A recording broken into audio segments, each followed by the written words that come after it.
নমস্কার বন্ধুরা, আশা করি আপনারা সবাই খুব ভালো আছেন। রেস্টুরেন্টে গিয়ে এরকম স্টার্টার আমরা প্রায় অর্ডার করে থাকি, আর যে কোনো অনুষ্ঠানে গিয়ে এরকম স্টার্টার দেখলে আমাদের সবার মনটাও ভালো হয়ে যায়। তবে একদম অল্প কয়েকটা উপকরণ দিয়ে চিকেনের দারুণ একটা স্টার্টার আপনারা বাড়িতে খুব সহজে বানিয়ে নিতে পারবেন। ড্রিম রিলিশের পক্ষ থেকে আপনাদের সবাইকে জানাই সাদর আমন্ত্রণ। আর আমার আজকের রেসিপি হলো সুইট অ্যান্ড সাওয়ার চিকেন। এই রেসিপির জন্য আমি চিকেন নিয়েছি 500 গ্রাম। এবার চিকেনটা ম্যারিনেট করে নেব। আর ম্যারিনেট করার জন্য চিকেনের মধ্যে দিয়ে দিচ্ছি 1 চামচ গোলমরিচের গুঁড়ো আর স্বাদ মতন লবণ।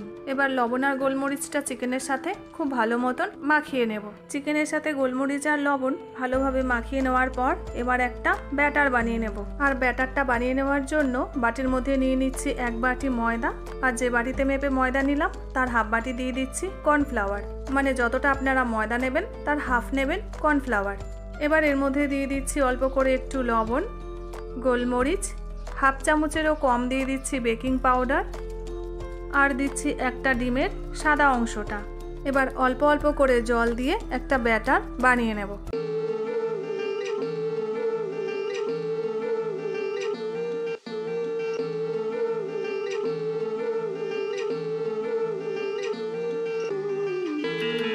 এই দেখুন, ঠিক এরকম ভাবে ব্যাটারটা বানিয়েছি।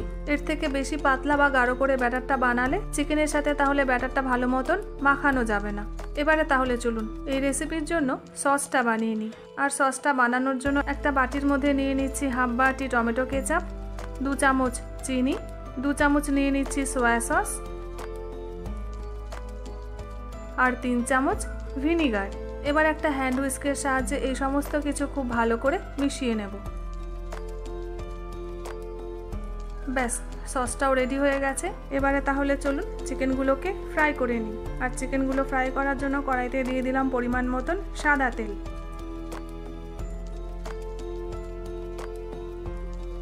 আর তেলটা যখন গরম হয়ে যাবে তখন একটা একটা করে চিকেন এই ব্যাটারের মধ্যে ডুবিয়ে লাল লাল করে ভেজে নেব।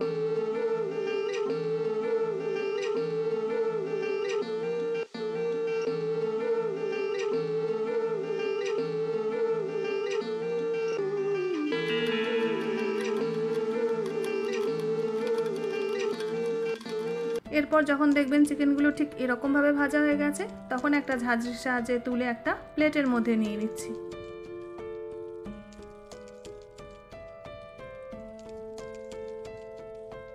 এদিকে চিকেনগুলো তো সব ফ্রাই করা হয়ে গেল। এবার এদিকে আরো একটা কড়াই নিয়ে এর মধ্যে নিয়ে নিলাম 3 থেকে 4 চামচ সাদা তেল। আর তেলটা গরম হয়ে গেলে এর মধ্যে দিয়ে দেবো কেটে রাখা ক্যাপসিকাম। এখানে আমি 3টে রঙেরই ক্যাপসিকাম নিয়েছি, তবে আপনারা 1 রকম বা 2 রকম ক্যাপসিকাম দিয়েও রান্নাটা করে নিতে পারেন।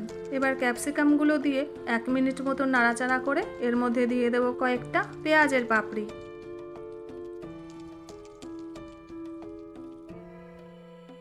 আর পেঁয়াজের পাপড়িটা দিয়ে আরও 1 মিনিট নাড়াচাড়া করে যে সসটা বানিয়ে রেখেছিলাম এবার সেই সসটা এর মধ্যে দিয়ে দেব।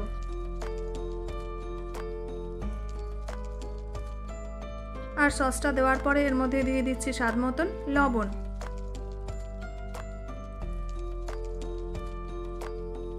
তারপর একটু নাড়াচাড়া করে এর মধ্যে দিয়ে দেব 1 চামচ গোলমরিচের গুঁড়ো আর ভেজে রাখা চিকেন। তারপরে চিকেনের সাথে সমস্ত কিছু খুব ভালোভাবে মিশিয়ে নেব। এই রান্নাটা করতে একদমই কিন্তু বেশি সময় লাগে না। হাতে যদি 10 মিনিট সময় থাকে তাহলে এই রান্নার জন্য যথেষ্ট।